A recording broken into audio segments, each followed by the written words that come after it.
Assalamualaikum warahmatullahi wabarakatuh.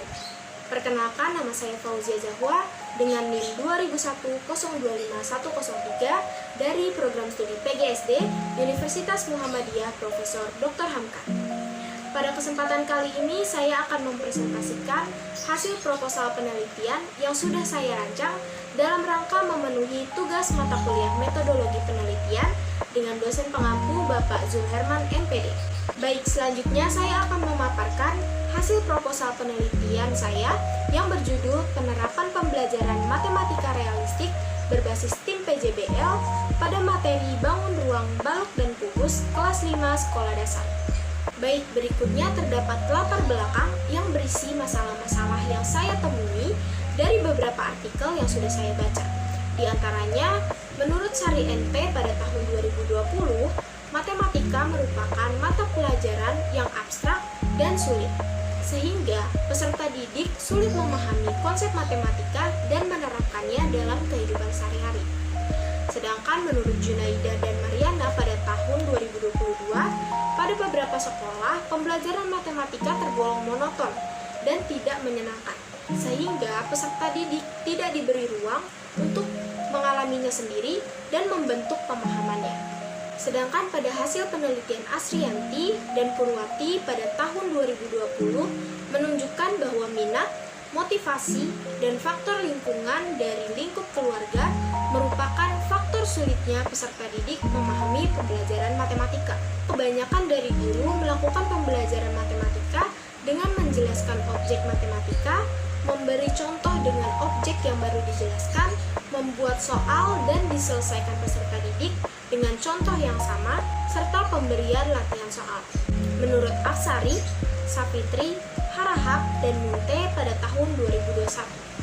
Dengan ini, peneliti menyimpulkan bahwa pendidikan matematika realistik berbasis tim PJBL merupakan pendekatan yang tepat untuk menghadapi masalah yang dipaparkan. Karena pada pembelajaran matematika realistik dapat menginduksi pengetahuan untuk dikonstruksi dengan keterampilan dan kemampuan dalam melakukan aktivitas kegiatan pembelajaran. Sedangkan pada pembelajaran STEAM, yaitu dapat memberikan kesempatan kepada siswa untuk merancang dan memproduksi produk mereka sendiri berdasarkan pemikiran kreatif dan keterampilan pemecahan masalah. Berdasarkan uraian di atas, peneliti tertarik untuk melakukan penelitian dengan judul Penerapan Pembelajaran Matematika Realistik berbasis tim PJBL pada materi Bangun Ruang Balok dan Kubus kelas 5 Sekolah Dasar. Berikutnya terdapat fokus dan subfokus penelitian. Fokus penelitian ini mengenai penerapan pembelajaran matematika realistik berbasis tim PJBL pada materi Bangun Ruang Balok dan Kubus. Sedangkan subfokus penelitian ini yaitu mengenai kemampuan peserta didik selama proses pembelajaran matematika realistik berbasis tim PJBL pada materi Bangun Ruang Balok dan Kubus. Selanjutnya yaitu pertanyaan penelitian. Pertanyaan pertama yaitu bagaimanakah penerapan pembelajaran matematika realistik berbasis tim PJBL pada materi Bangun Ruang Balok dan Kubus di kelas 5 sekolah dasar? Dan apa sajakah kemampuan-kemampuan peserta didik yang dapat muncul selama proses pembelajaran? Tujuan dari penelitian ini yaitu untuk mengetahui penerapan pembelajaran matematika realistik dan untuk mengetahui apa saja kemampuan yang terdapat pada peserta didik selama proses pembelajaran matematika. Berikutnya terdapat manfaat penelitian.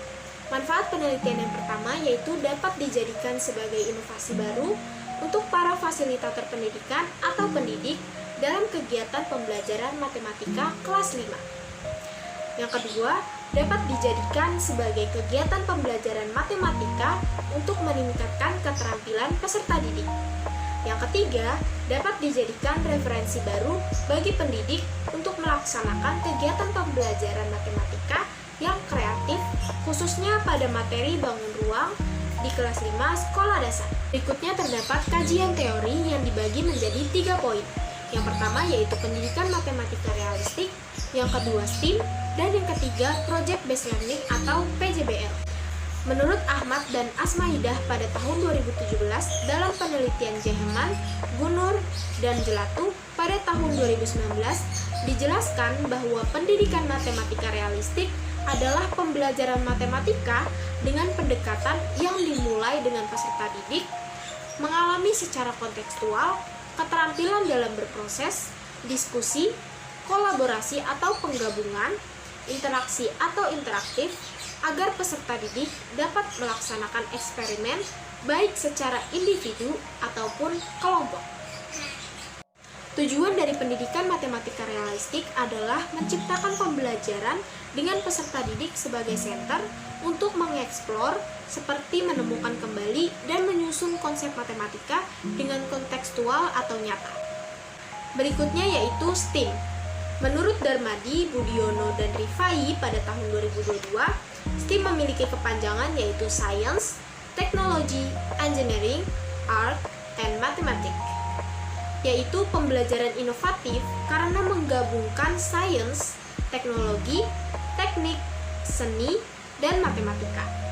Menurut Bu Yini Contro pada tahun 2017 dalam penelitian Nur Hikmayati tahun 2019 menyatakan bahwa proses pembelajaran matematika realistik menggunakan STEAM dapat menciptakan peserta didik yang memiliki kemampuan kreativitas dan pemecahan masalah yang baik selama proses pembelajaran yang diberikan kesempatan untuk ikut andil dalam pembuatan produk atau proyek.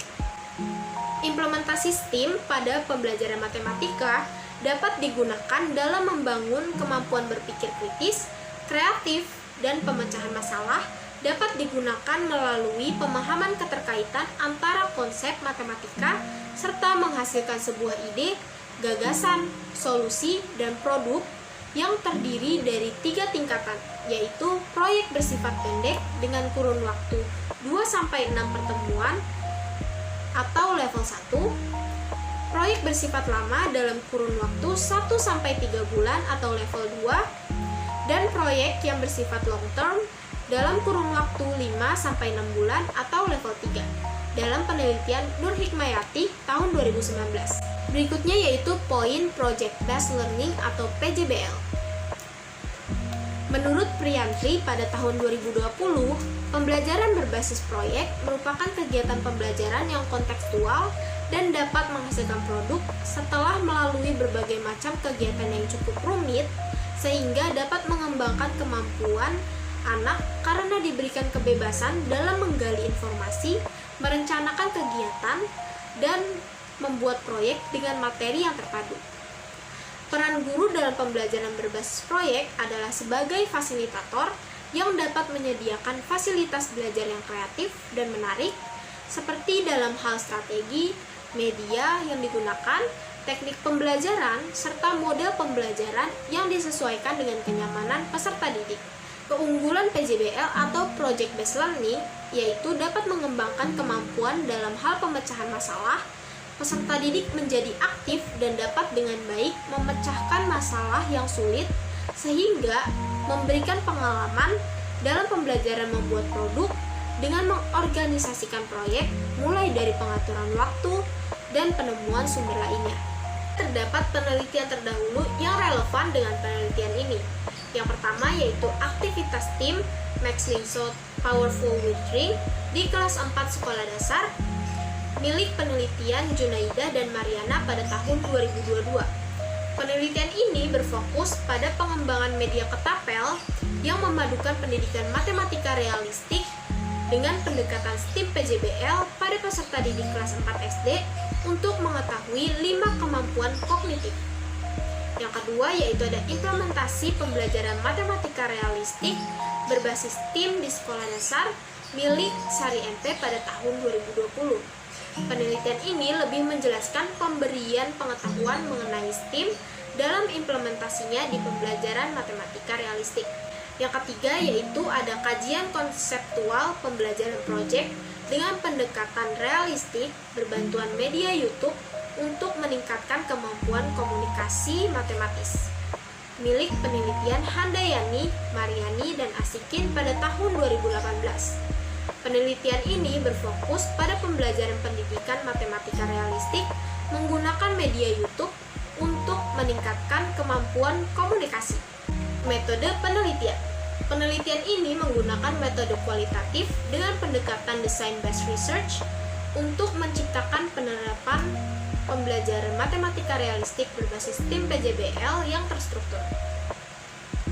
Kualitatif yaitu penelitian yang menjelaskan suatu fenomena mendalam dan dilakukan dengan mengumpulkan data berupa wawancara, observasi, dan dokumentasi. Sedangkan design-based research adalah kegiatan terstruktur yang terdiri dari kegiatan merancang, mengembangkan, dan mengevaluasi dengan tujuan agar memperbaiki serta meningkatkan kualitas dari kegiatan pembelajaran. Berikutnya yaitu alur kegiatan. Alur kegiatan akan dibagi menjadi 3 kegiatan. Yang pertama, memahami hubungan antara gambar yang ditayangkan dengan proyek yang akan dibuat. Yang kedua yaitu pembuatan proyek. Yang ketiga yaitu refleksi kegiatan pembelajaran. Pada kegiatan pertama, peserta didik akan ditunjukkan 2 gambar berbeda yang berkaitan dengan pengenalan sifat-sifat benda serta bentuk bangun ruang yang terdapat dalam gambar, terutama bangun ruang, balok, dan kubus. Setelah menunjukkan 2 gambar tersebut, peneliti akan memberikan beberapa pertanyaan yang akan dijawab siswa sehingga terjadi interaksi antara peneliti dengan peserta didik. Peserta didik juga akan melakukan interaksi lainnya mengenai keterkaitan benda dengan bangun ruang, balok, dan kubus, yaitu pada perubahan wujud benda serta sifat benda dapat memberikan volume yang berbeda pada balok dan kubus. Intinya, pada tahap ini peserta didik akan mengetahui bahwa terdapat keterkaitan antara gambar yang ditunjukkan dengan produk yang akan mereka buat. Yang kedua yaitu kegiatan pembuatan proyek. Pada kegiatan ini, peserta didik akan diberikan video mengenai pembuatan bangun ruang balok dan kubus dari plastik mica dengan jaring-jaring. Selain pembuatan bangun ruang balok dan kubus, peserta didik juga akan diminta untuk mengisi balok dan kubus tersebut menggunakan bahan kecil berupa kotak kecil, kacang hijau, air, dan balon yang sudah disediakan. Untuk mengetahui apakah sifat benda mempengaruhi volume kubus, kegiatan yang ketiga yaitu refleksi kegiatan pembelajaran. Dalam pelaksanaan kegiatan ini, peserta didik akan mengerjakan soal terkait proyek yang sudah mereka buat. Pertanyaan-pertanyaan tersebut akan dijadikan bahan refleksi bagi peserta didik untuk mengetahui tingkat pemahaman peserta didik pada pembelajaran yang sudah dilaksanakan. Pertanyaan yang akan muncul di soal adalah mengapa volume pada kubus dan balok berbeda ketika diisi dengan bahan yang berbeda, dan lain sebagainya. Berikutnya yaitu tempat dan waktu penelitian.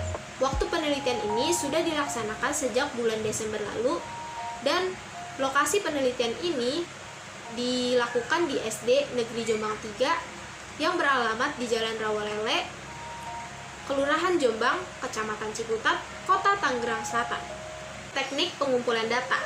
Subjek pengumpulan data pada penelitian ini adalah peserta didik kelas 5 SDN Jombang 3. Data primer pada penelitian ini yaitu data yang didapatkan ketika kegiatan berlangsung atau saat proses pembelajaran berlangsung, dan data sekunder yaitu berupa dokumentasi, foto, dan video.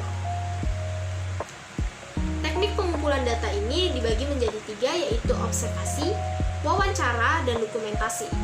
Observasi yaitu melakukan survei dan pengamatan terhadap lingkungan sekolah dan pembelajaran yang dilaksanakan di SD Negeri Jombang 3.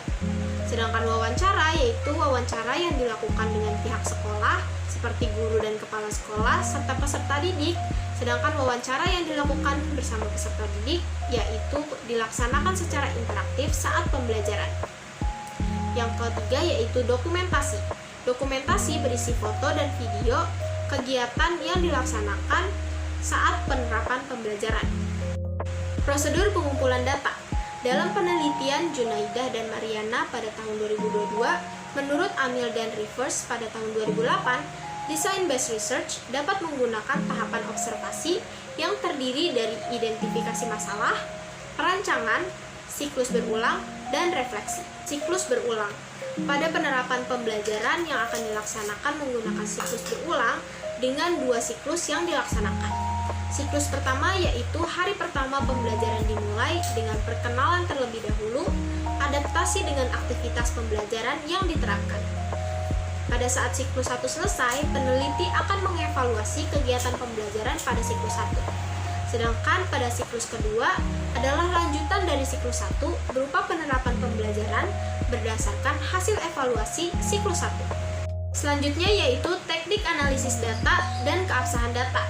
Teknik analisis data yang digunakan adalah teknik yang dipelopori oleh Miles dan Haberman dalam Junaidah dan Mariana pada tahun 2022, yang terdiri dari reduksi data, display data, dan kesimpulan atau verifikasi.